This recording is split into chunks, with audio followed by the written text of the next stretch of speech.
The stars were ablaze with light as the Intergalactic Council convened aboard the Luminaris Prime, a vast station orbiting a neutron star. Representatives from 100 species gathered, each cloaked in their unique atmospheres and traditions. The topic of the day was an anomaly in Sector Alpha 3, a blue-green planet called Earth. What intrigued the Council wasn't the planet's peculiar ecosystem or its bizarre orbital satellite, but a transmission intercepted from the Humans, a documentary titled Deadliest Creatures of Earth. Grand Arbiter Zelvar, a towering insectoid from the Arthralis swarm, clicked his mandibles to bring the assembly to order. "Esteemed delegates," he began, his voice reverberating through the chamber. "We have long monitored the inhabitants of Earth, a species that calls itself humans. While primitive in many respects, their recent broadcasts suggest an unparalleled familiarity with danger. We must understand the threats they face to assess their potential as allies or adversaries." "What threats?" sneered Admiral Korvac of the Norvani Dominion, a reptilian warrior race. "They barely possess interstellar travel. How formidable can these creatures be?" To answer, a holographic projection materialized in the center of the chamber, displaying Earth's fauna. The Council watched as lions, tigers, and bears roared to life on the screen. Yet the Humans' narration, calm, scientific, and oddly amused, painted a picture of creatures that seemed manageable to the advanced civilizations present. The Council was unimpressed. Then came the entries on Deadliest. First was the Plasmodium falciparum, the parasite responsible for malaria. The Humans described it as so efficient it's been killing us for millennia. The Arthralis swarm's representative shuddered, recognizing the implications of a parasite capable of such precision. Next was the HIV virus. The Humans spoke of its insidious nature and the decades-long struggle to subdue it. This revelation sent waves of unease through the assembly. Many species, even those with biotechnology, had no concept of such microscopic warfare. The final blow came with the mention of antibiotic resistance.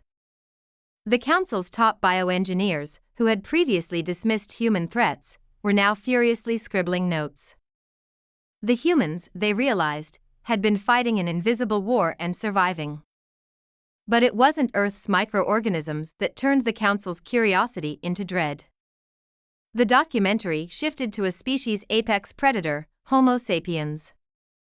The narrator's voice rang out, "Humans have survived every extinction-level event they've encountered, not through physical might, but through ingenuity and cooperation. We are the most adaptable species on Earth." Images of humans hunting mammoths, building cities in deserts, and diving to the ocean depths filled the screen. This was a species that not only thrived in the face of adversity but turned adversity into advantage. The Council's translators struggled to render a human term into galactic common, resilience. Concerned, the Council voted to dispatch a reconnaissance team to Earth. The mission was simple: capture and study one of the planet's deadliest creatures. The chosen representative was Captain Vorthan, a Zelvani warrior renowned for his fearlessness. Vorthan's ship descended into the Amazon rainforest, a biome teeming with lifeforms unknown to the galaxy.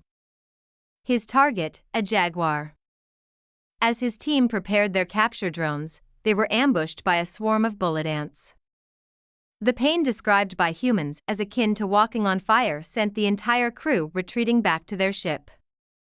One casualty later succumbed to an anaphylactic reaction.